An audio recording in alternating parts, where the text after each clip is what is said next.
Hey, welcome back to day 4 of 100 days of coding challenge. We are going to focusing on randomization and Python list. In any sort of programming language, randomization is a very important concept because if you want to create a game or you want that your program acts something new each time when you execute it, so you will have to learn a little bit randomness. Now by the end of today, you will have enough knowledge to build this rock, paper, scissors game which will ask a user to put 0 for rock, 1 for paper and 2 for scissors. Let's enter here 0 and see what the computer choose. I enter 0. You can see that it actually show me the ASCII code for rock which is on the top from my side, and computer choose scissor which is below from the rock, and I win. Each time when I run this code, a computer will choose a random choice from its side. Like in this case, I choose paper and computer choose paper, so it is a draw. And in next case, when I choose paper and computer choose scissor, so I lose. This is actually the power of randomization in lists and Python language. So we will see this all about in today's lecture. I would like to talk about randomization first. Randomization is needed when you want to create a program that have a high degree of unpredictability. अब हम ये करेंगे कैसे? सो हम ये randomization के through करेंगे. Have you ever thought that कि टेट्रिस गेम में अगर हमें पता होता कि आने वाला ब्लॉक का शक्ल कैसा होगा, तो इसमें कुछ पन ही नहीं रहता. So that's why it is created unpredictable. आपको सोचना पड़ेगा कि आने वाला ब्लॉक होगा कैसे. Now in natural life, randomness is very easy. You can splash a whole bunch of color on a paper, so it will become a randomness. Now we deal the computer with is called deterministic. It's mean that it is predictable. Like मेरे कहने का मतलब ये है कि computer ऐसे काम perform करता है जो रिपीटेडली करता है.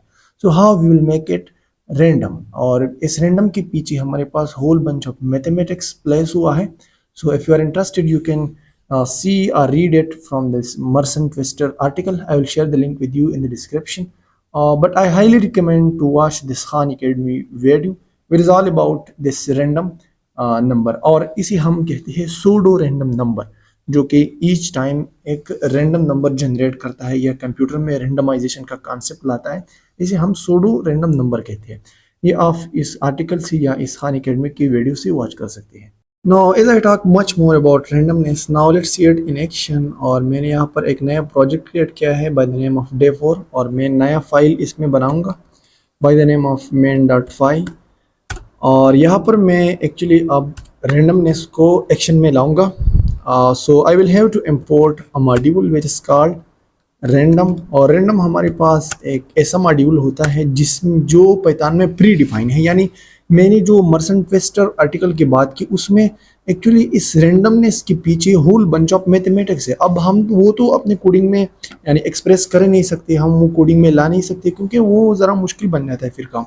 So for that reason, actually Python predefined a library for us, a module for us, which is called random. और इस random के थ्रू हम जितनी भी मर्जी हम randomness चाहते हैं हम वो कर सकते हैं. लाइक फॉर एग्जांपल अगर मैं यहाँ पर random नंबर जनरेट करना चाहता हूँ between 1 and 10, so I will have to write this module name random dot randend.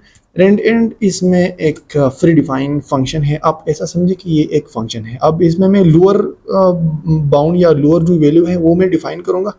So between 1 and 10 I want this random integer. और ये a और b मैंने नहीं लिखा है, ये इस एडिटर ने खुद ही यहाँ पर लिखा है. So I will have to print this random number.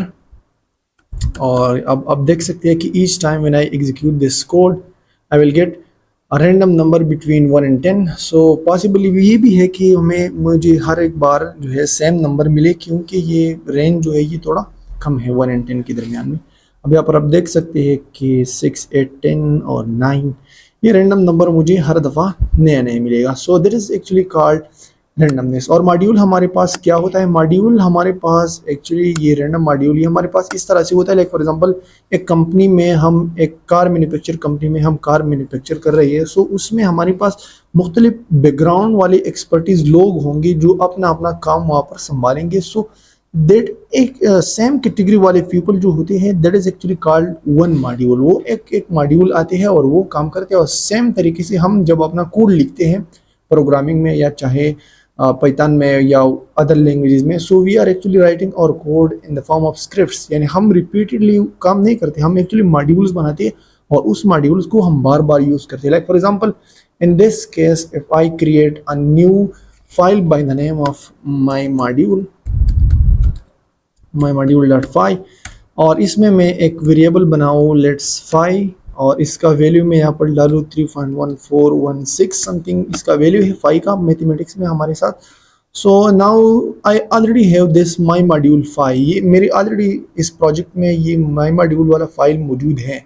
So now I will don't have to create another file या another variable for phi because I already have that phi value in my module.phi file. So I will just have to import that my module file in this main.phi. So I will have to write here import, और मैं यहाँ पर import में लिखूंगा my module, और इस my module को हमने इधर इस main.phi में मैंने import किया। अब अगर मैं print करना चाहता हूँ इस my module की phi वैल्यू को, so I will write my module.phi, और अब अगर मैं इसे रन करूँ so you can see that it will give me the value of phi which I defined in the my module phi file। इसमें मैंने यहाँ पर ये डिफाइन किया है, और ये मैंने एक्चुअली एक्सेस इस main.phi में किया by importing this my module file in this main.phi। और इसी सेम तरीके से हम डिफरेंट मॉड्यूल्स को बनाएंगे अपने पाइथन कोड में, और फिर हम उसे इंपोर्ट करेंगे। सो ये एक्चुअली हम करते इसलिए कि प्रोग्रामिंग में हमारे पास एक फेमस लाइन है कि डू नॉट री इन्वेंट द व्हील, यानी व्हील ऑलरेडी इन्वेंटेड है, उसको दोबारा इन्वेंट करने की ज़रूरत नहीं है। आप काम को आगे ले जाइए, आगे आप काम परफॉर्म करें, व्हील ऑलरेडी परफॉर्म है, वो ऑलरेडी बना हुआ है।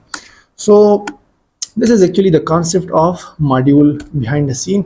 अब अगर हम एक रैंडम फ्लोट नंबर को जनरेट करना चाहते हैं, so how we will generate a float number between 0 and 1 और between other two integer. So I will have to write like for example float, मैं एक फ्लोट नंबर बनाऊंगा, फ्लोट नंबर, और इसी में असाइन करूंगा रैंडम में। So I will have to import the random module, मैं इसे अनकमेंट करूंगा। So this is already actually imported, और यहाँ पर मैं अब करूंगा रैंडम, रैंडम डॉट रैंडम। ये हमारे पास बाय डिफ़ॉल्ट जो है फंक्शंस है, प्री डिफाइंड फंक्शन है हमारे पास पाइथन में, जिसमें हम फ्लोट नंबर को जनरेट कर सकते हैं। सो I will write 1 0 and 1 between these two integer I need the floating point number। actually for this floating point I don't have to write here explicitly because ये already defined है, क्योंकि ये random function जो है ये सिर्फ floating point number के लिए है।